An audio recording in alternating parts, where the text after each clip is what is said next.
The Tim Davis Podcast. Marriage, the Beatitudes in place. I have asked Teresa to help us out this morning.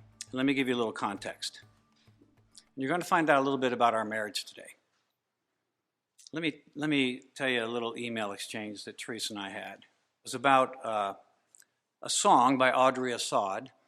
There's a particular song that, How Can My Heart Keep From Singing?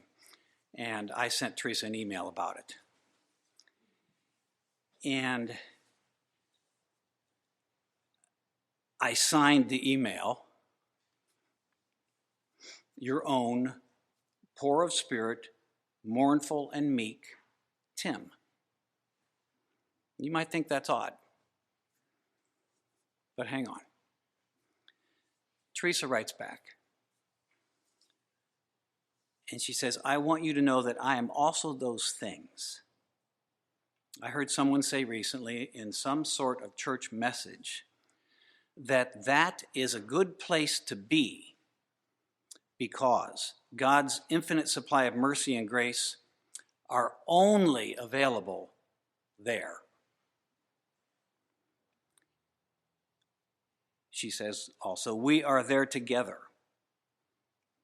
Poverty of spirit, mourning, and meekness. Gathering up his grace by the armloads every day, I think. And we will keep on with that forever. Well, what's going on? Why would we cite the Beatitudes, or at least the first three, as emblematic of our marriage?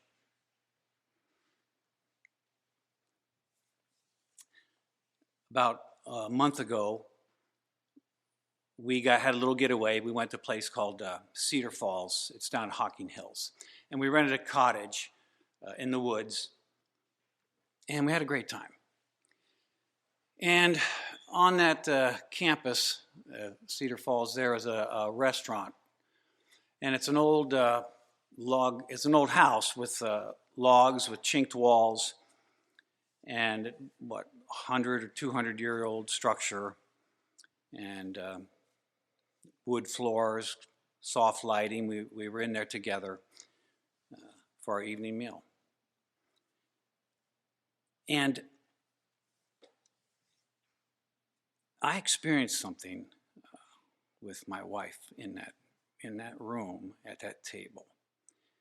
And she started talking about marriage. And it was so organic from her. It was so moving to me. I was just transfixed by her, and the depth of her knowledge about the marriage relationship and the Beatitudes. We were riding our bikes around Mohican Campground, and I told her that where I was going to go with the Beatitudes. That Beatitudes are not just a pathway to salvation, although they are. Number two, the Beatitudes are also not just a pathway to Christ-likeness, although they are. There's a third function that the Spirit has dropped into my heart and Teresa's heart, unbeknownst to each other. And we're riding our bikes around Mohican, and I started to tell her, I think the Spirit has told me that the Beatitudes function in a day-to-day level for God's people as a way for them to negotiate life. And then she started telling me that how she has related the Beatitudes, she calls them the Beatitudes in place, to marriage. And the exchange that we had was just, it was fascinating how this all worked out. So I came up with the idea that I've got to have her talk about this. And I have to have God's people and married God's people hear this topic. Because it is very much, as I said, emblematic of our marriage. Not easily come by. But it's been good. And so, Teresa, why don't you come up here? And you're mic'd up, I see. Is your mic on? We will see. You got it up? Okay. So we don't really know how this is going to go. We do not rehearse because it takes away the spontaneity. So I don't know. We don't know. But she's going to introduce some things, and I'm going to more or less interview her and ask her some questions. And we're praying that the Holy Spirit will come down on us here this morning, and everybody can get something good out of this. It has been good, as I said. It's been good for us. So thank you, Teresa, for being willing to do this. And you want to open with something, introduction? Yes, I would. First of all, we were talking about doing this like 3 weeks ago. And if the congregation remembers that I'm better when I don't prepare, did you see I brought a folder up here? Yes. But we haven't really talked about all the things that we will talk about because I think it works better. And you know how you want this to fit into your messages that you've been giving. Mm-hmm. So it is true that marriage is closer to the nature of God than any other human experience. And so I know this. On the back of your devotionals today, you have Colossians 3:12 through 33. And Colossians 3 and 4 is all about family. Ephesians 5:21 and then 6 and following is about family, and then it is followed by spiritual warfare. And then we also studied recently in 1 Peter about husbands and wives. Some of these places have children mentioned. Some of these places have slaves and masters mentioned. I want to include that because in the first century church, slavery, like 50% of the people you would see walking around the streets of Rome were slaves. And many of them even kind of sold themselves into slavery in order to make a way in the world. So that wasn't an uncommon thing. So I just want us to consider that because slaves were a part of the household. They were a part of the household.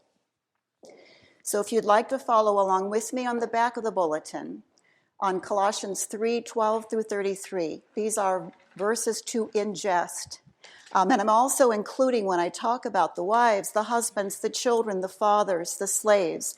And then in the next chapter, I think it also talks about the masters. But that's the Greek flow. The wives, the husbands, the children, the fathers, the slaves.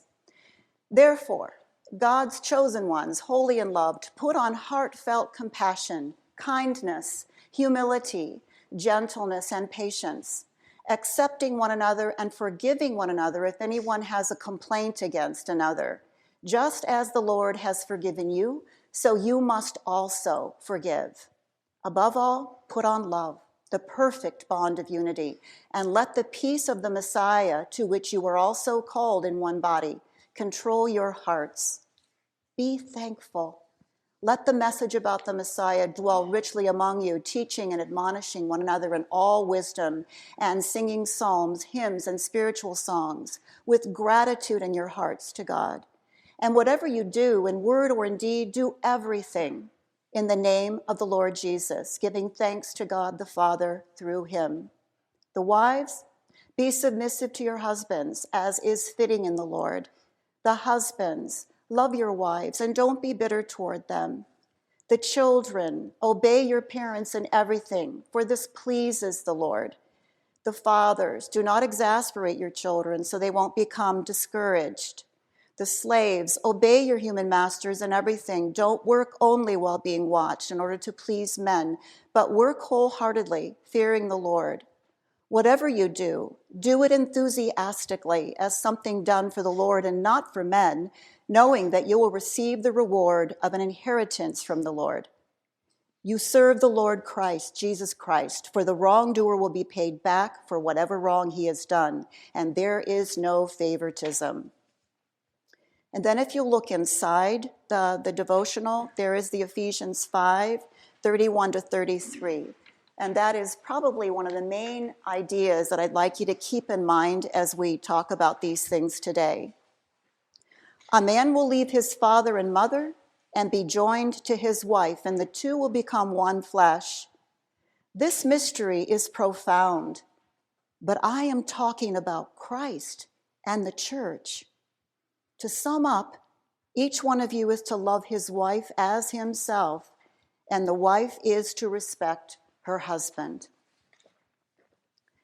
Now, I really have to start by thanking the couples. I've been working with couples now for about 26, 27 years. And you want to know a humbling experience. That's a humbling experience for people to come in and sit before you and talk with you about their most personal things and most personal struggles. I am humbled always by it. And I share with them their noise, the noise in their marriage. I share that with them. And I have had a fine couple that I've been working with now for a couple of months. And on the marital questionnaire that I give, he wrote something in response to this question. In the remaining space, please provide additional information that would be helpful. Now, I asked him, and he graciously gave me permission to read this to you with some minor modifications so it could remain anonymous. And lest you think that we're all seriousness in that office upstairs, on the way downstairs one of the days that I was working with him, he said, I'm going to make sure I get this right, "My wife and I married for better or for worse. I could not do any better. She could not do any worse." So, as I said, I'm working with a fine couple here. But I want you to listen to this man's heart. And this is how I began my relationship with them. The care of our special needs child has taken so much time over the years, and it's taken its toll on us and on our marriage. We've taken each other for granted, off and on.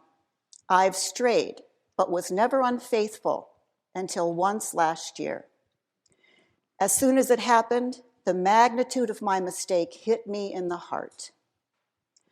I love my wife so much, but hate myself for hurting her so badly.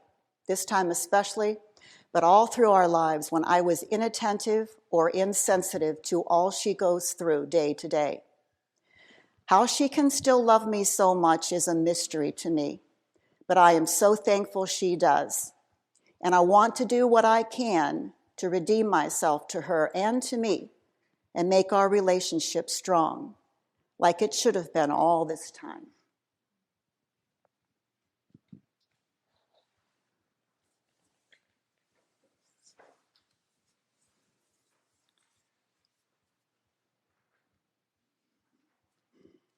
So we're going to apply the Beatitudes to marriage. And what I tumbled to was, if you look at your faith as simply a way to get to heaven, then the Beatitudes can certainly function that way for you. But if you look at your faith as a way to get to heaven and a way to negotiate life, then the Beatitudes start to speak to me and you every single day. Beatitudes are a daily practice.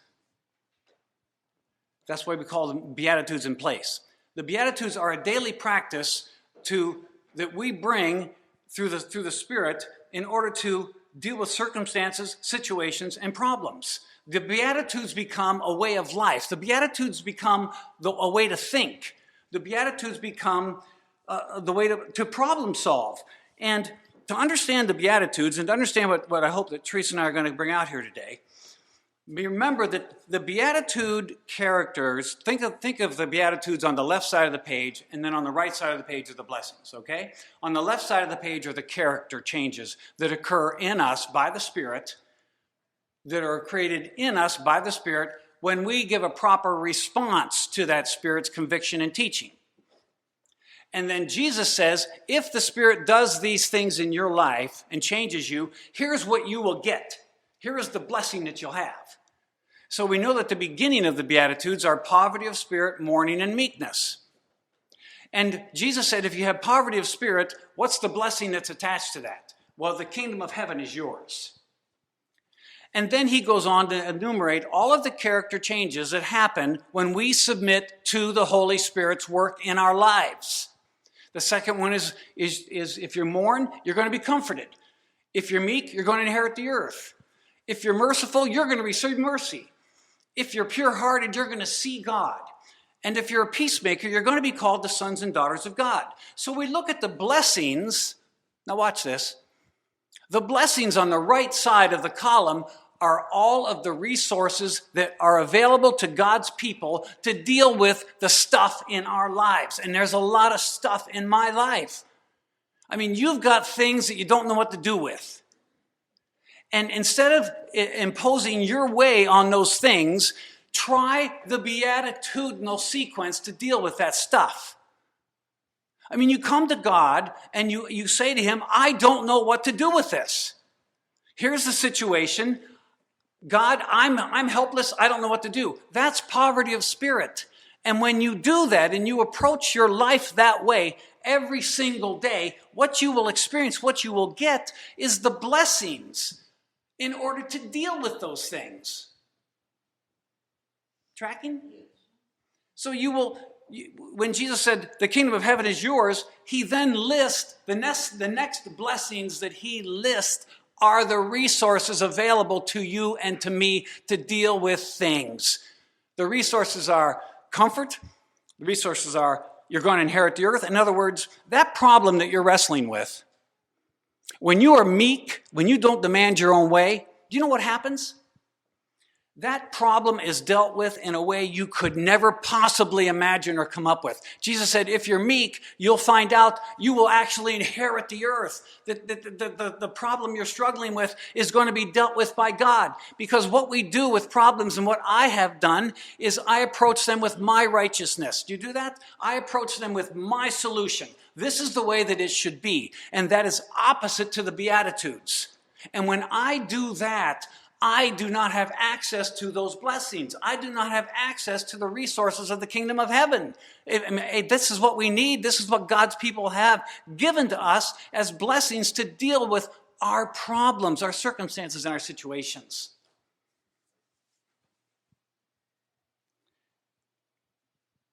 The character changes are not something that you work at.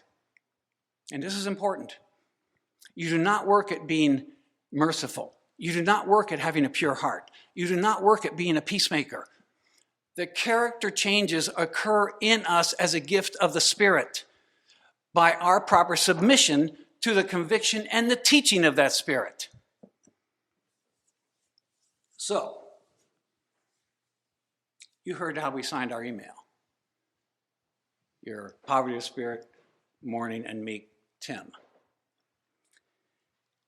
Because I want to put myself in a position, and you help me here, where the mercy and grace of God is available to me. Now, hold on to this. You make yourself unavailable to the mercy and grace of God in your things if you do not come and approach it with poverty of spirit, mourning, and meekness. God can't reach us. He can't get into that thing because you've not put yourself in a position to receive the promises. Jesus said, you will. You will have the resources. You will inherit the kingdom. You will be comforted. Not if, you will. So, I never connected that with marriage. You did. Absolutely. So Absolutely. how does that work how does that work in a marriage? I mean, we come to each other with that. Okay, go. We Okay, if you remember what Paul said about the great mystery of husbands and wives and how they are with each other, but he says, I'm talking about the church, Christ and the church.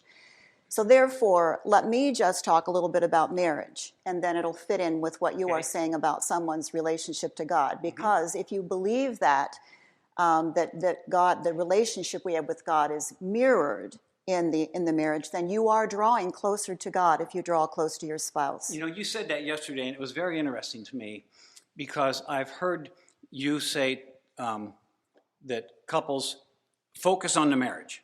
Yes. Focus on the marriage.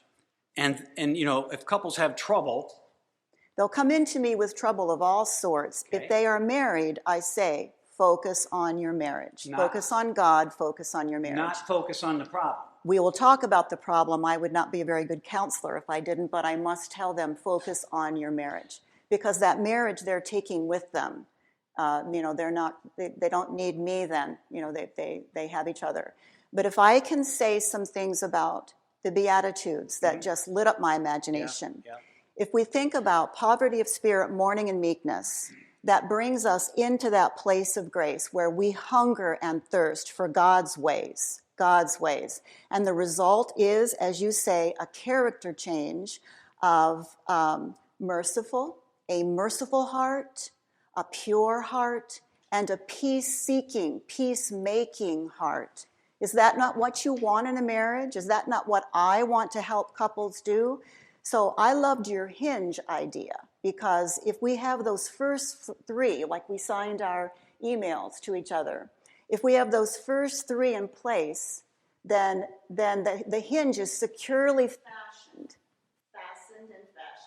in the framework of the marriage. Mm-hmm. And then those last three character changes will bring this wonderful swirl of good things, because you really can't talk about your own heart and your own hurt without those first three Beatitudes.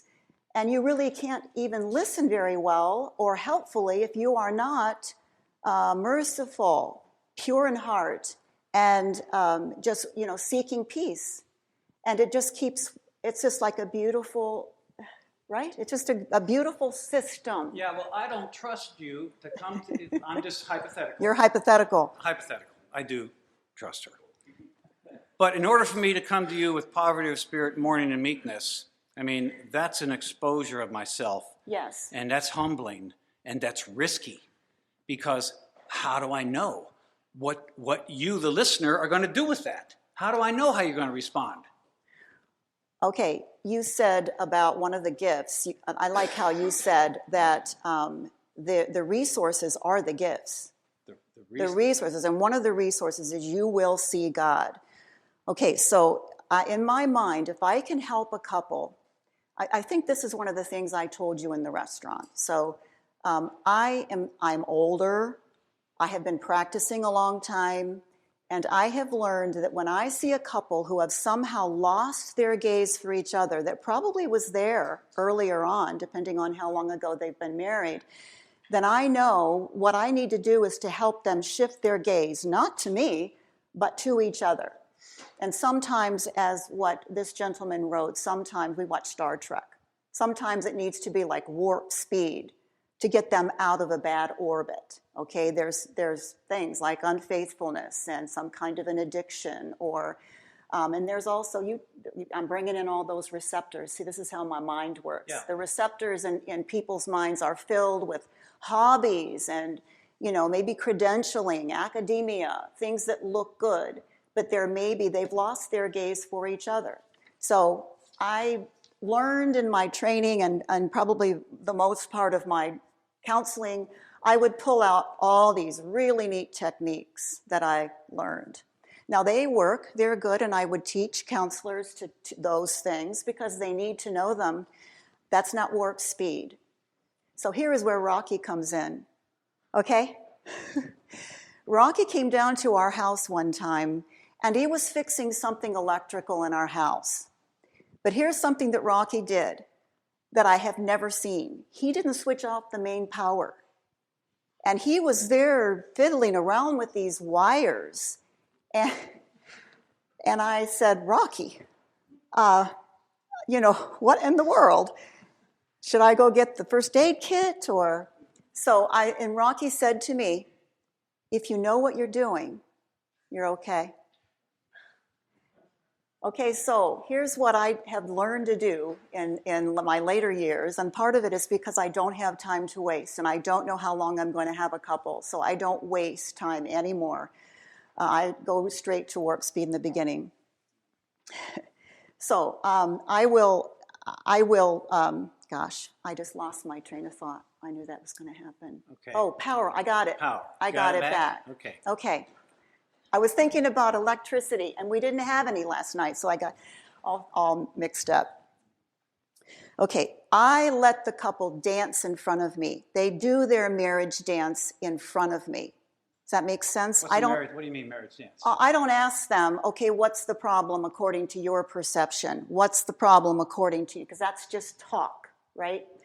I try to get something inflammable going. So they are actually doing their marriage dance in front of me. And if I see that, and many times, I know about their faith, and if I see that, then I know usually it's a communication issue, usually. So somehow they're not hearing each other. They're not listening. So that's one of the things we'll do later is learn how to listen. But if I can somehow help them to actually catch a glimpse of each other in all their human foibles and humanity, and to have mercy, purity of heart, and peace-seeking, those things that are after the hinge, right? If I can help them to be able to do that with each other, then we're ready to go on to maybe some of those techniques that I've learned, right? Yes. I mean, and it's a glorious thing to watch that happen. When they turn back to each other, they're not done. They've got to learn how to talk with each other again. But if they catch, it's like the Beatitudes when you talk about them. If someone catches an eye lock with Jesus, like Peter did, whenever Jesus was taken away to the trial, read those scripture verses. They had an eye lock. And somehow there was a transfer of something, pity, and Jesus felt, he pitied Peter because he knew what Peter must be thinking now. I betrayed this man. So an eye lock with Jesus, he went out and wept bitterly, mourning. I mean, he had moved into that second Peter phase. went into the poverty of spirit, mourning, and meekness. Right. Because he had an eye lock with Jesus. He betrayed Jesus. Jesus looks at him. And you are saying that Jesus looked with him with mercy, pure heart, and peacemaking. Absolutely. That's what you're saying. Absolutely. And you're relating that. Well, okay, go ahead. Okay? Go ahead. You are relating that kind of thing in a marriage. You're saying that happens in a marriage. Yes. That a person that has offended their mate somehow. Yes. And they come to them with poverty of spirit, mourning, and meekness, that there's an eye lock that occurs between them. Yes. Okay? But what I said, you need to answer this. Okay? You need to answer this. How do I know if I have an eye lock and I expose myself to my mate and I have poverty of spirit, mourning, and meekness?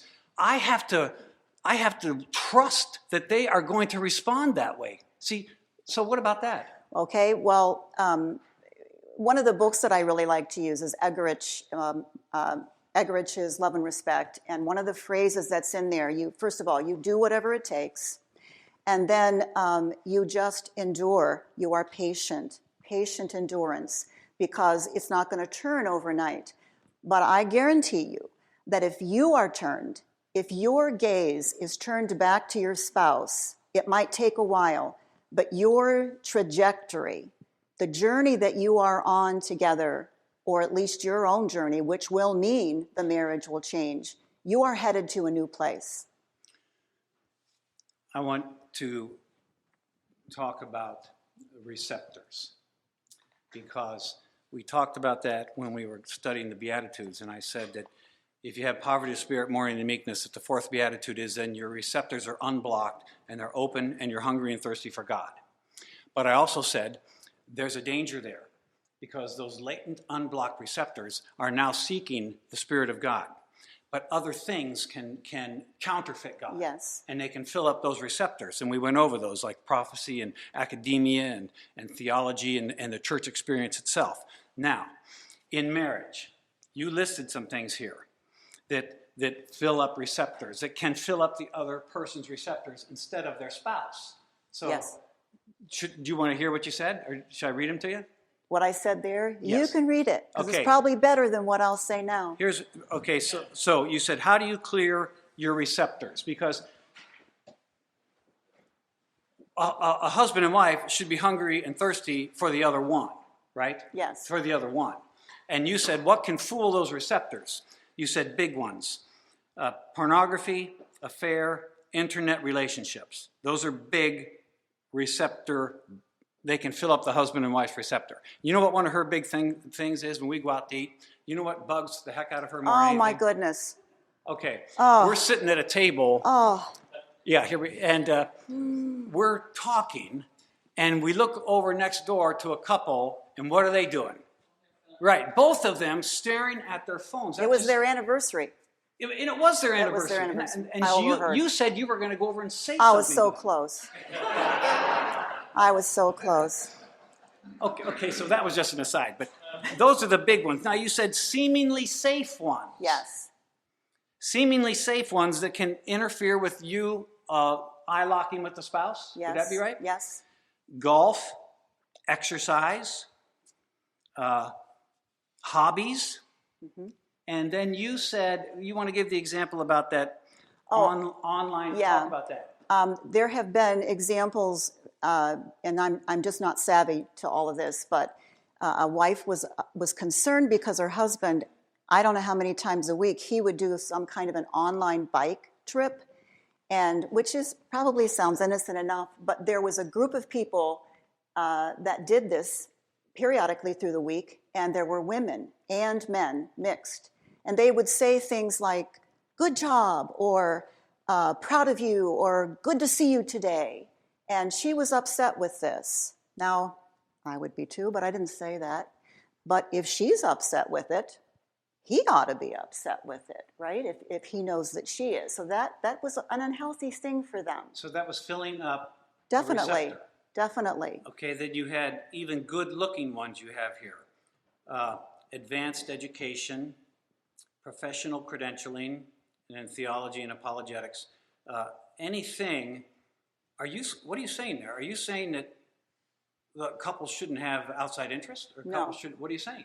What are you saying, Teresa? I'm not saying that at all, but there is a difference between you and I have outside interests, but I know that we are lock-gazed with each other. I know we are. So, Yes. But we're still able to do other things and Yes. hopefully be able to do them with good attention to it. So it can coexist. It's like if you want to think about it as a relationship with God, we all ought to have a very good relationship with God, but I also can be a wife and a mother and a counselor and a friend and a daughter and a sister.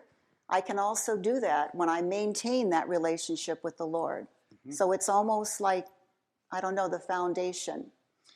Okay, so tell me what, I want to relate this to the Beatitudes. Tell me what poverty of spirit, mourning, and meekness look like in a marriage. The example that I read of that gentleman is exactly it. And when we were going to do this a couple of weeks ago, and I had that for probably about a month or so, and that's when I asked him about it. What I read to you was exactly what happened to him: poverty of spirit, mourning, and meekness. And his gaze was just, and I saw it. I mean, it is so humbling and so beautiful. I saw it. It could bring tears to my eyes, but he was gazing at his wife in a way that, it's not done. I mean, there's work to be done, but it was a gaze that I knew was a healthy gaze, like seeing God. like seeing God, really. Now you mentioned noise, Noise. and that couples come in and talk about that. What's the noise? You say couples come in, they have noise that comes at them. What do you mean? Well, noise would be the thing that they came for. Okay. The thing that they came for is the noise. So for this gentleman, it would have to do with rebuilding trust and what took that trust away. Generally, you don't know how precious trust is until you lose it. And then it's very clear.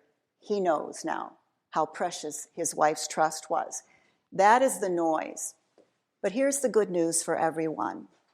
We consider noise in a marriage to be an evil thing. We consider things like struggles in marriages to be an evil thing, and we have to combat it. We have to get rid of it. But when noise comes into a relationship, it actually changes that relationship, because when something comes in, remember I talked about the orbit.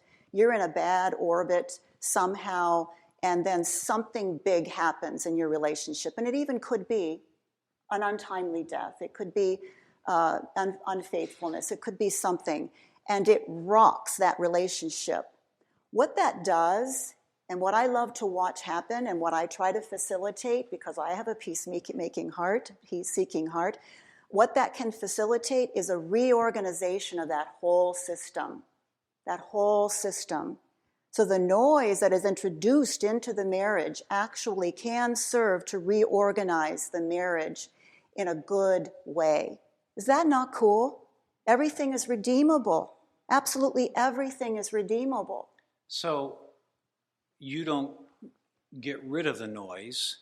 No. You teach them how to use the noise. To salvage the noise. Salvage the noise. Right. And so you're saying that when those things happen to a couple, and almost every couple goes through some kind of noise, that instead of denying it, not talking about it, and pretending it's not there, talk about it. You said that's damaging, right? Right. So I don't do a whole lot of premarital counseling, but when I do premarital counseling, one of the things that I will say to them is, if you have, first of all, talk about your things. Talk about it. Communication is just probably sounds kind of, boring to say that, but communication is everything.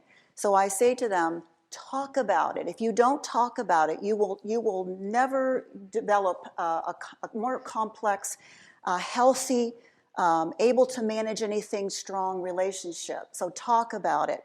And then I say to them, if something keeps coming up over and over and over again, and it never seems to be remedied, it never seems to be fixed, get professional help. Get professional help. So in that way, okay, if you do talk about those things, then the natural reorganization of the marriage will probably happen. I can't promise anything, but will probably happen.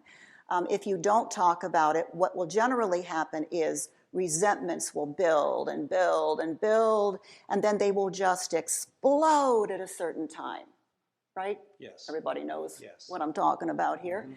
So I think that answers your question, but guide me more if I didn't get to the right spot. It does, because, and I'll tell you why I understand that. I understand that from a physiology point of view. Okay. And Jimmy, you'll probably relate to this too.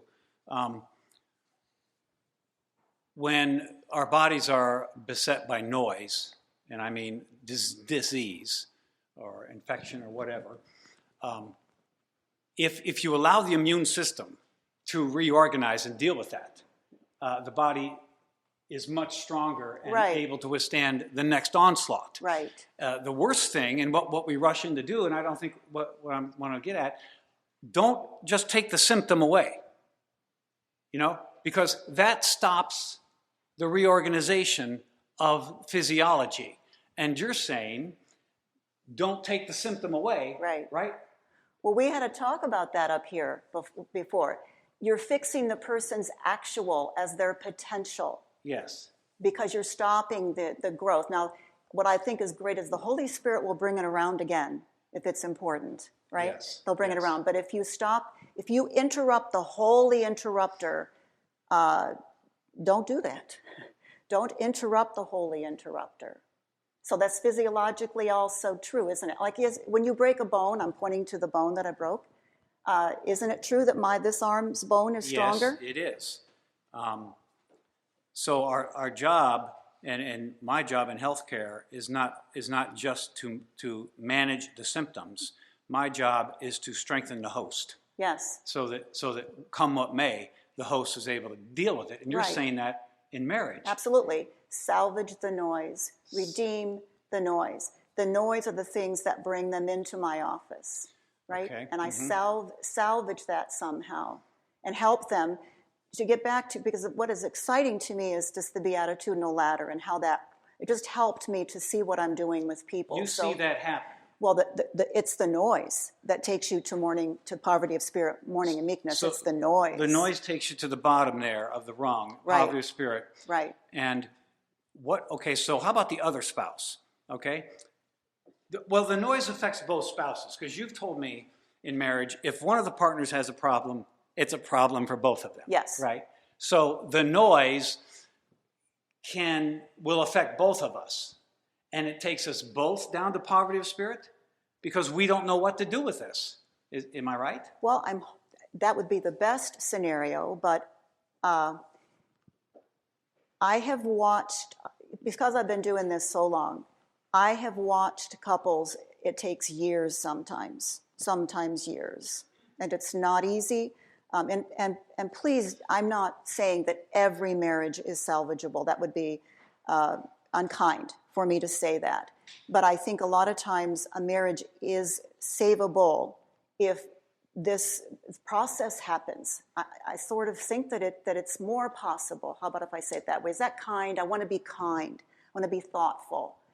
But if that, see, that's why I loved your hinge idea, because what was it, Graham? I don't know if Tori's in here, but his prayer the other day, his prayer was, thank you for the blue truck that goes zoom around the room, and thank you for doors that open and close. That was Graham's prayer. So I loved that because I thought this strong hinge of the first three Beatitudes, firmly attached, and then the characterological changes, it keeps the door open to God's mercy and grace and to good things, to each other, and closes it to other things that it needs to be closed to. So that's one of the things that I was excited about, just this thought of it's like a hedge around your marriage with openings so that you can go out and in, but it's just, I love Graham's prayer. Thank you, God, for doors that open and close. You said, as part of Beatitudes in place in marriage, you say getting caught up into it. In marriage, yes, the minutia of our daily lives yes, provides this, what you called a divine workshop. And Amen. I want to say this caveat before you go off on that. Okay, before I go off on that. Before you go off on that. If we don't see the Beatitudes as a pathway to deal with problems, circumstances, and situations, if we don't see the beatitudinal sequence as a way to handle the things in your life that you don't know how to handle, then there's no divine workshop. That's right. You're saying that every single day this occurs in a marriage. Is that what you're saying? I'm saying that it occurs every day. Yeah, not that there's problems every day, but every day you're negotiating either with each other or with life, and life can be hard. I see people with tremendous issues and histories that are just hard to hear, so they're dealing with that every day. So we got hit with noise. We sure did. Let's say Tim and Teresa, noise, and knocked out of our orbit, back down both of us to poverty of spirit. Yeah, there are some noises that come in, and life cannot go on the way that it did yesterday. And we were hit with one of those. Right. But we go to poverty of spirit as a couple. I can see a problem. And actually, this is, and I said you're going to learn something about our marriage. I remember when we got hit there, you were at a different place than me after that. You were way, way ahead of me in this sequence. Because didn't go to poverty of spirit. I went to deep resentment and anger. But I knew you went to poverty of spirit. And then I saw in her, I saw you climb poverty of spirit, mourning, and meekness. And then I saw you hit the fourth beatitude where you had a hunger and thirst for God like I'd never seen before. And I got to tell you this, that brought me up. Yeah. Well. I mean, when I saw that in you, Yes. it started that sequence in me. Yeah. So, you talk about marriage. Is that? Well, I can say something beautiful about that. And that is that people know your personality, your temperament. You are a take charge guy. Mm-hmm.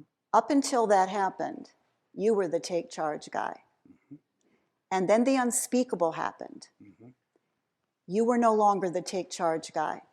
Yes. So guess what I had to do? Now this is marriage. Okay. This is marriage. What? It's like the Old Testament priests, when they went into the temple, the priests that went into the temple in the Old Testament, they could not tear their robes because if the priest tears his robe, if the priest tears his robe, then all is lost. All is lost. So I think what I was doing, I had to kind of change my way of dealing with things and become maybe sort of the leader for a little while to keep you from tearing your robe. And neither one of us ever tore our robes, did we? No. We didn't. We wouldn't have been able to raise our children. No. We had 3 living boys that still needed a mom and a dad. So but see, that's the system, I think, that's in place with marriage. Do you not see how beautiful that is? I do. I'm getting a glimpse of that right now, actually, because I'm seeing that couples help each other. Shift.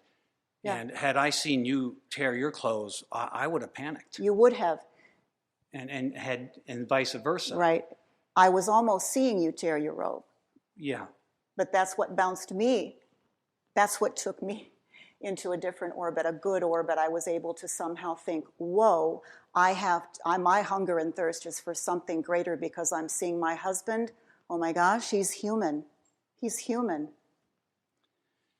So, in the Beatitudes, poverty of spirit, mourning, and meekness, from a theological point of view, the fourth Beatitude is we hunger and thirst for God. Yes. And you, to try and put a succinct conclusion, you are saying that in marriage, an attitude of poverty of spirit, mourning, and meekness with one another, am I correct, makes us hunger and thirst for the other one.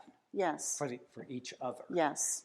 And when that happens, then the marriage we become merciful to each other. Yes. Peace-seeking. Pure-hearted. In other words, we start to see God. Yes. In all of our circumstances. Mm-hmm. And then peace reigns in the marriage. Right. That's well, beautiful. That is why Paul, I think, and that is why Peter, they talk about marriage. There's so many things they could have put in their letters. And they sort of ended their letters, Ephesians, Colossians, and then in Peter, the end of 1 Peter 5, they sort of end it with family stuff. Now, there's probably a lot of other stuff going on in the world that they could have been helped with, but it is the family and the marriage that they concentrated on, because that is where the power is. That is where the power is. And it's, Paul says, this mystery is profound, but I'm talking about Jesus and his church. I'm going to end with, are you ready? I would love to read this power quote. The what quote? The power quote. I don't know. Read You don't have okay, it. And then you can end, okay? How did we do that? Pretty good communication there, right? Right there. Actually, set poverty of spirit out of me. See that? Yeah. The Meaning of Marriage by Timothy Keller is one of my favorite marriage books. It's not, and I've learned over the years, there's certain marriage books that I love and I would never recommend them to clients. This is one that may not be what you would recommend to clients. So I don't know. I just need to give that warning, I guess. In Ephesians 5:29, Paul likens marriage to the health of your own body. We don't need to get messed up with this submission stuff. If your husband loves you like his own body and like Christ loved the church, you're okay. I just don't get out of sorts about that. Therefore, it must be the most fundamental human relationship of your life. When you marry, you've gotten into something that was invented by God, and if you determine to run your marriage your way, you're in for a lot of trouble, because marriage is God's institution, kind of what you were talking about. Once you're married, your marriage has to take priority. The reason it must have priority is because of the power of marriage. Marriage has the power to set the course of your whole life. If your marriage is strong, even if all the circumstances in your life around you are filled with trouble and weakness, it won't matter. You will be able to move out into the world with strength. However, if your marriage is weak, even if all the circumstances in your life around you are marked by success and strength, it won't matter. You will move out into the world with weakness. Marriage has that kind of power, the power to set the course of your whole life. It has that power because it was instituted by God, and because it has that unequaled power, it must have an unequaled supreme authority. And that is why when I work with couples in my office, I am just so humbled by it, and that power is so great, as you can probably tell just by the introduction there. So what I'm doing is trying to somehow stand along that power and that divine workshop, that they've carried that and their noise into my office, and we're talking about it. So that's my task.